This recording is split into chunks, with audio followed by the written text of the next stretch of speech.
Well, what's happening, everyone? It is Jeremy J here, and I'm coming at you with another video. Today's video is acceptance, allowance, and surrender. I believe in our lives that we have a balancing act that we're constantly trying to do. And that is, we have many balancing acts, but this is an important one. And that is how much effort we put into things we want and desire. How much do we want and desire and attach ourselves to outcomes? And how much do we detach and accept, allow, and surrender? And you can't go too far one way or the other. You're out of balance. If you're too much into the attaching yourself and needing things to be a certain way, you're going to become needy and dependent. But if you become too accepting and allowing and surrendering, then you'll never insert yourself into the world proactively, at least not in a way that is going to create much of anything. You'll just kind of hang back. And not that there's anything wrong with that, but I would imagine that if you're watching my videos, you're striving for things as well, but you're also trying to be at peace with life and reality. So acceptance, allowance, and surrender. These, we're going to focus on this part of the scale, because in my life, this part of the scale seems to always get the upper hand, and I have to work extra hard at this acceptance, allowance, surrender part of the scale.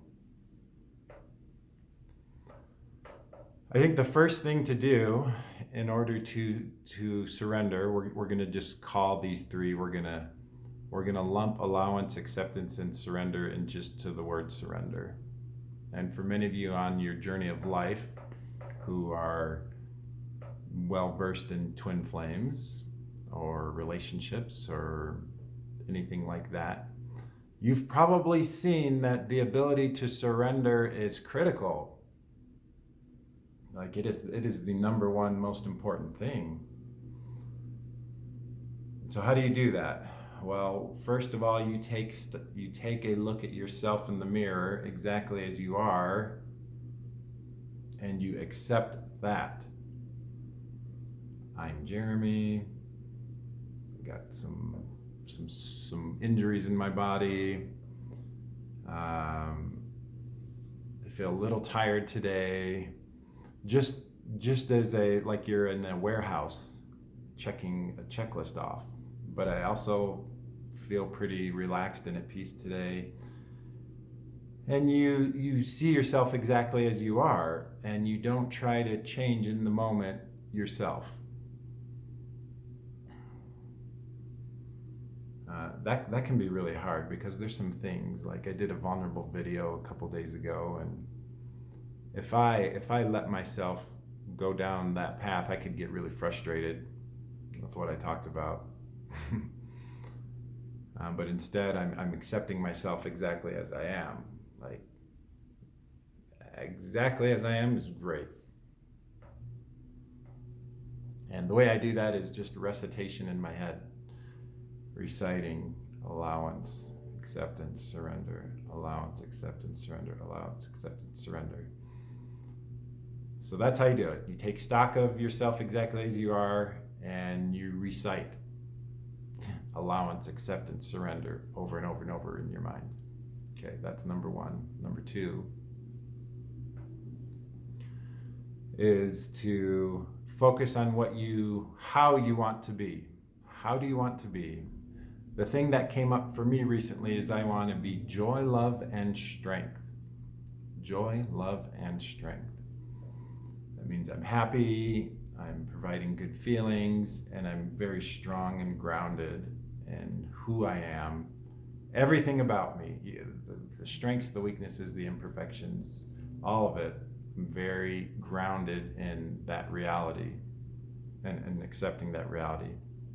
And that I can look anyone in the eye and say, this is me right now. Take it or leave it.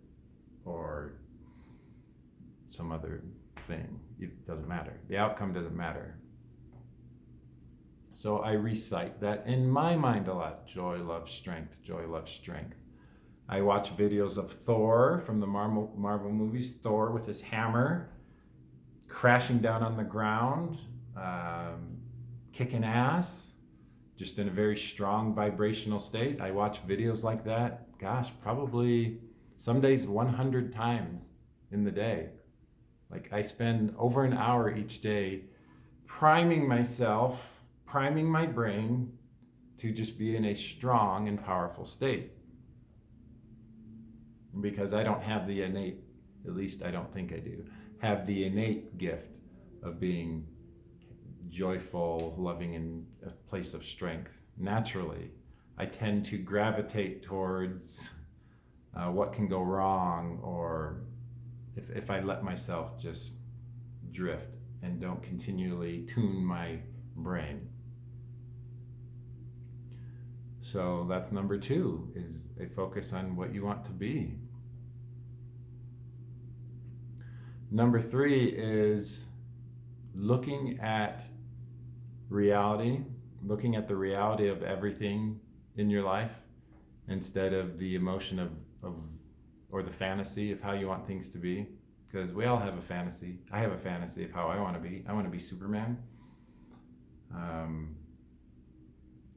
Like I have this fantasy of me, but instead I focus on the reality of me and other people. How are other people in your life? How are they showing up for you? Have they shown to be people of good character, that over time they're just a good person that is good for you in your life, and they're there for you? They're an optimistic person of light, or is this person kind of a little bit of a dickhead or an asshole? And you just take an inventory of all the people in your life and the reality of the situation with them. And see it as best as you can, because we are imperfect. I'm not always correct in the way that I see other people. Like sometimes I think someone is an asshole when in reality they're not, and vice versa. And it's only after having a long conversation with them that I'm like, oh, I was wrong in my perception. And so if you have a wondering about a perception with someone, have a communication, have a conversation with that person in your life, and just deeply like share what you're feeling, whatever capacity it is, a friend, someone you're interested in, coworker. Just open up. You open up and be vulnerable first. You do it first as a leader. And if they're willing to dialogue with you, that says something. And whatever their response is, you say, okay, I accept and I allow and I surrender to that. And then 4th, the last thing is to take the necessary steps to increase your light and ability. Here are some that I think will help universally. Exercise, yoga, stretching, lifting weights at the gym, basketball, running, whatever your body can tolerate. Exercise regularly. I exercise every day. The foods and drinks you put in your body matter.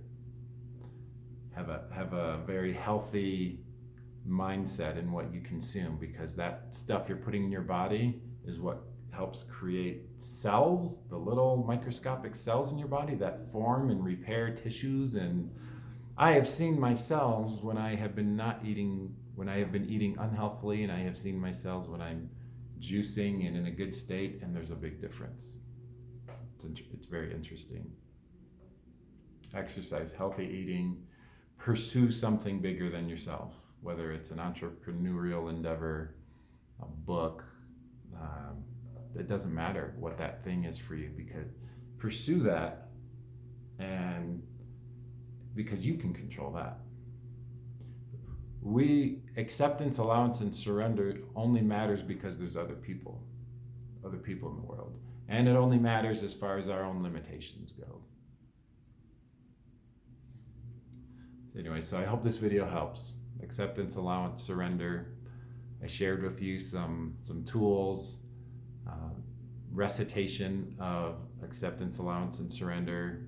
Have those be a part of your vocabulary, at the forefront of your mind. Have how you want to be at the forefront of your mind. For me, it's joy, love, and strength. And then just look at everyone around you in your life and just write or speak reality exactly as it is, and then pursue something greater than yourself. Pursue something greater than yourself. For me, it's this YouTube channel. It's the seminar I'm going to do in my condo, my book I'm writing, and just trying to be a source of joy, love, strength, and goodness for people. And I feel like that's my purpose in life, is to do that. Okay? Well, y'all are awesome. I appreciate you watching, and I'll see you in the next video.